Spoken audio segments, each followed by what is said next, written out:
All right, let's get into this. So, introducing seasons in Marathon. With Marathon's launch around the corner, we can take a minute to share how we're approaching seasons and our plans for season 1 and beyond.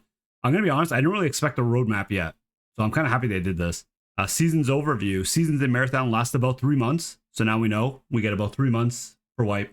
And each season will bring new content and features that change the way you master survival, grow your power floor, and progress throughout a season. Marathon's living universe and gameplay will continue to evolve across seasons, fueled by your feedback and your impact on the world of Tau Ceti as you uncover what happened to the Lost Colony and on the Marathon ship. Seasonal updates will introduce new gameplay, including gear, runner shells, zones, events, and more, which will be free for all players to access or earn.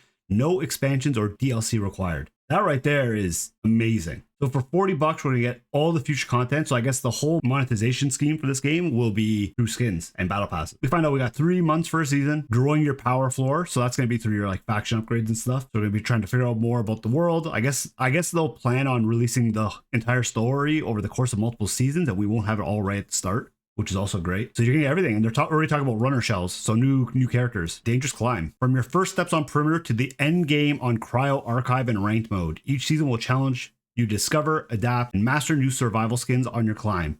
Everyone will start fresh each season with nothing to their name and the constant threat of death in a world more lethal and powerful than you are. Over the course of the season, you'll complete contracts and progress your faction upgrades, granting you access to stronger base stats and better wares in the armory. It's not just about what you loot, it's about raising your power floor and the options available to you. Over time, recovering from a bad loss will get easier, and crafting your ideal build will get more accessible. I saw a few big things now that the playtest is over. One major thing was bag space. People aren't happy that they feel like early on you can't really carry anything out, but you're gonna upgrade your stats and your factions and be able to buy like blue bags, purple bags, and then when those become the norm, at that point is a blue and purple bag enough where you feel like you're able to bring out enough loot each run. Stuff like that I feel is small enough where we've talked about it already. It's a very simple, to me, a simple fix is to just let you stack ammo into higher values. And even heals, I feel like once we start unlocking the access to the better heals, you won't need to carry as many maybe. And then that's going to free up more bag space as well. So I feel like we got to give this, just let them have a season and just get the overall community feel and go from there. Because like I said, that feels like it's something just increasing the amount of stacks or the quantity that something can stack at feels like a simple fix. Yeah, power creep will be interesting. That's why I kind of like these quick 3-month seasons. Now, at the same time, is 3 months mean they expect you can complete all the content for the season that fast? Whereas like a Tarkov, you can play a lot and not get capped by the time it wipes, right? So it's gonna be interesting to see how they balance that. Because these games, it's got to feel like your time is being valued, right? That's a big thing with these extraction shooters. You don't want to be wasting too much time in menus and all this other stuff. You want to be playing the game. Loading screens, which this game, the queues were very fast. Some of our queues were seconds, right? And you were right in, so we'll see. As you master survival and grow your available resource pool, you'll be able to take on increasingly challenging contract zones and enemy runners. Climb the rank ladder, which I'm excited about. Prep the high stakes cryo archive runs and secure the most lucrative loot and prestigious rewards of the season. Then as the season comes to a close and the feeling of F it, let's ball settles in, roll with your best loot, knowing a fresh start for everyone with more to discover and a new climb to master is just around the corner. I like that. They're going very Tarkov-like. So they're doing a very much Tarkov-esque style with their wipes. And the thing with this game is they're going to get a lot more casual players made from ARC or from consoles that haven't played a game like Tarkov ever. So kind of putting it out there like, hey, yeah, this season will let you know when the wipe is. You'll know, so use your stuff, get rid of it, right? Let's just run everything. But I'm excited for ranked too. I want to see how they're going to do this ranked. I know they're doing the ante for loot, so that would tell me that you won't be able to rook into ranked. So it's just going to be players, which means once you clear a lobby, you'll kind of know that the lobby's clear, and then you could just have the whole lobby to loot everything. So we'll see how that kind of works. Rooks kind of throw a wrench into that plan. Discover, adapt, survive. Each season of Marathon brings a clean slate for the whole community with progression resets. These resets include everyone's gear, contract progression, faction progression, and player level. You'll keep your achievements and ways to express yourself. This includes cosmetics earned and paid, titles, and other rewards you earn by playing and reaching milestones each season. Your codex progression also carries over, as unburying the secrets of Tau Ceti takes time. Okay, so that kind of answers my question. They don't expect us to finish the entire campaign, I guess, in one season. So all your codex stuff will carry over, and you can continue learning more and more about the story from there. So that's cool. Okay, happy they addressed that. A few other things carry over too, such as your liaison contract progression. No need to unlock the factions every season. Seasonal resets mean that the game stays dangerous, loot feels meaningful, and there's always a good opportunity to get back into the game or bring a friend in without feeling behind the curve. way to say goodbye to the old, welcome the new, and kick off a journey from zero to hero with new ways to play, content to master, and things to discover. What's in season 1? So here's the big one. Season 1, Death is the First Step, aka First Step. Okay, cool name. Is the start of a new gold rush on Tau Ceti. It's the beginning of a proxy war between the rival factions competing for power and answers to what happened to the 30,000 lost souls on the new Cascadia colony. And as a runner, you're at the forefront of the expeditions. When you step foot on Tau Ceti 4, you'll find a hostile world that wishes you dead. As you and other runners begin to explore the surface, you'll soon discover a way aboard the derelict UESC marathon ship hanging above. So I guess, yeah, we know Cryo Archive ain't going to be there at first. Oh, once the community unlocks the way into orbit, the Force Zone Cryo Archive will become available. So they're doing a community event to unlock Cryo. That is so sick. So we need to figure out how to get onto Cryo. It's not just going to be a selectable map. I wonder if it's just one, someone has to figure it out and then it's unlocked for everybody, or if it's like someone's got to figure it out, but then we all got to do it, progress the story, and get onto that map. Prepare your mind and shell to take on this endgame zone on the marathon ship, where you'll solve security puzzles, unseal frozen vaults, and come face to face with an entity even the UESC fears. Robots are scared of something that tells me it's probably terrifying, right? More than likely. During the second half of March, ranked mode will also unlock. Okay, so we don't get ranked until at least 2 weeks into the game. Put your survival skills to the test in exfil with valuable loot to climb the rank ladder and earn exclusive rewards each season. We'll share more details about ranked mode when we get closer to its launch. Okay, so we'll get another little look at ranked in a probably a couple weeks, 2-3 weeks. First Step also brings events, quality of life improvements, balance tuning, new implants, a new weapon, and other surprises. So we're already getting quality of life improvements already from the server slam. A new weapon's cool, and new implants, and balancing. I'm assuming snipers are getting balanced because they were way too strong. This in addition to the full suite of launch content, which includes complete faction and contract progression. So all the factions, including Sekaguchi, will be there now. All the launch runners will be there, including Thief. 3 zones, including Outpost. Outpost will unlock the day after launch, giving the community time to gear up and unlock the new zone. The zone at runner level 12. Okay. So we don't have Outpost day 1. It comes on Friday, but you need to be level 12 to play it. 28 weapons, plus mods, implants, cores, and more to craft your perfect build. So there's 28 weapons now, that's a lot to start. Earnable cosmetics, achievements, and storytelling through the codex. So they have a little picture here. You can see everything. So this is something about season 2. I've seen this picture on Twitter. They already got me. Night Marsh. I'm assuming this is going to be a nighttime Dire Marsh map as an event in season 2, which they're saying starts June to August, or it's gonna run from June to August. It looks like by this.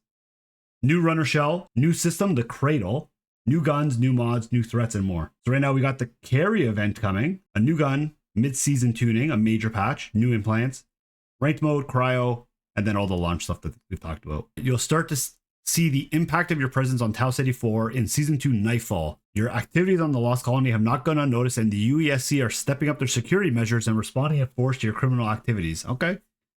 Each season of Marathon will have a different theme and a unique combination of new features, content, and stories that continue to evolve the world and gameplay.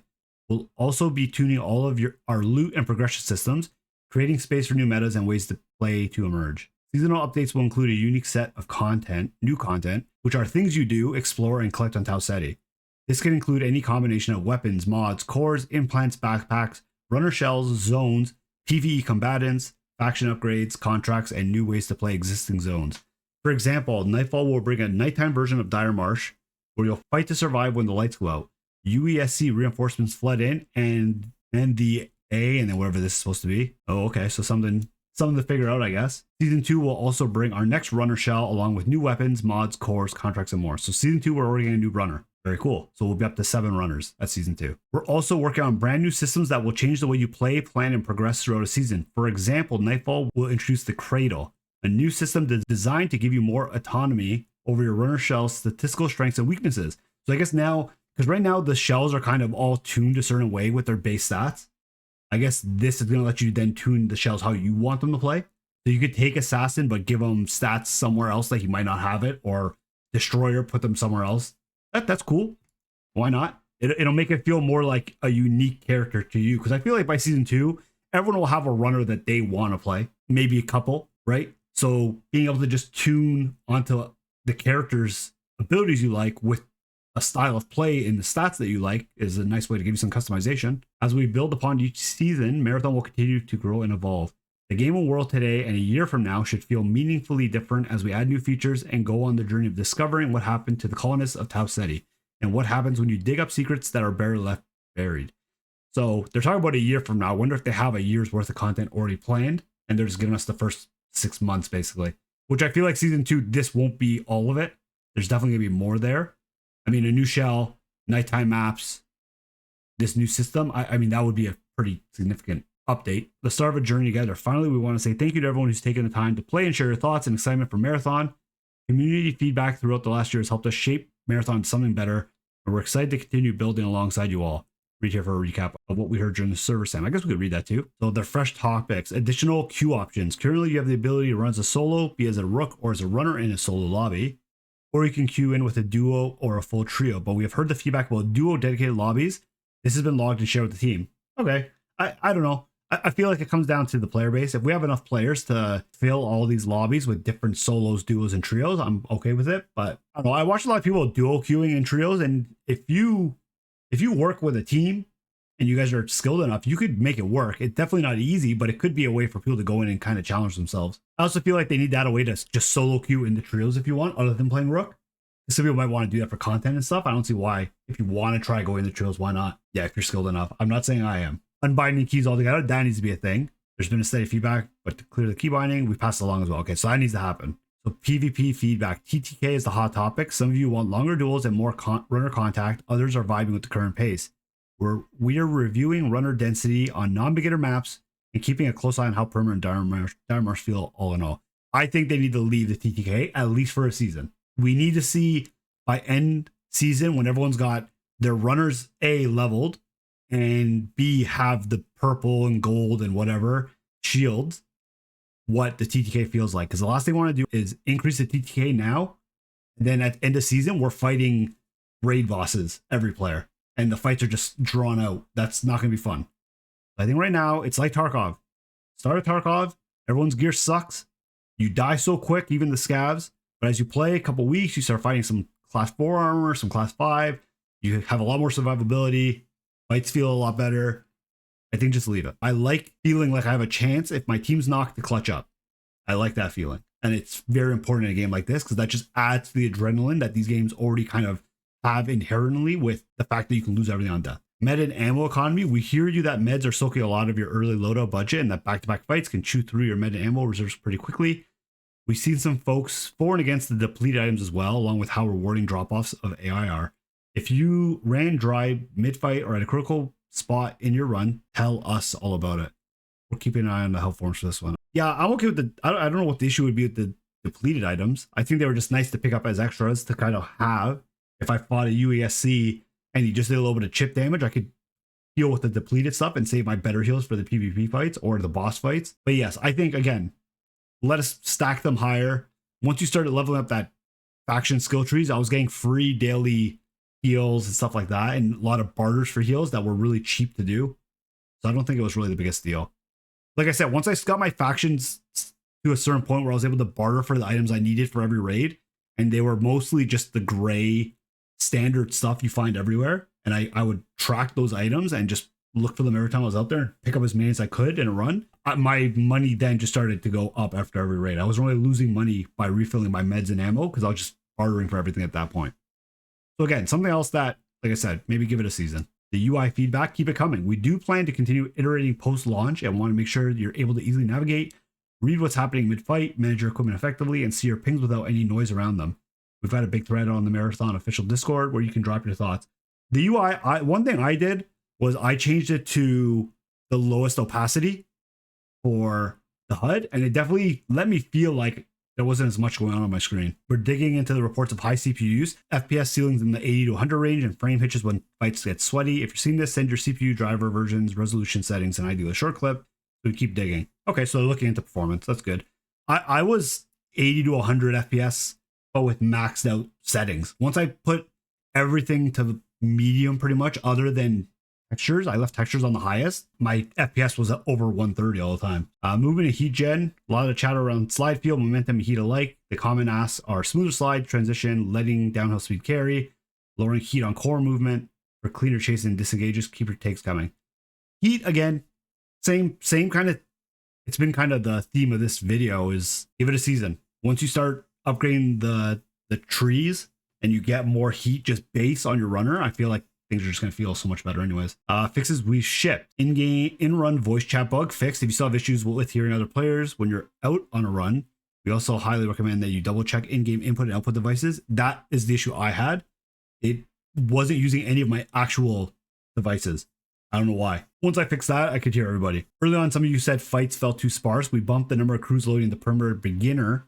Test higher contact. Tell us how it plays. We'll keep watching non-beginner maps too. I feel like early on, people were just going to the POI they spawned at, getting loot, and then just leaving if they had an extract. And then as people learned how to play, they were staying in runs longer, which is just going to increase the amount of chances of fighting.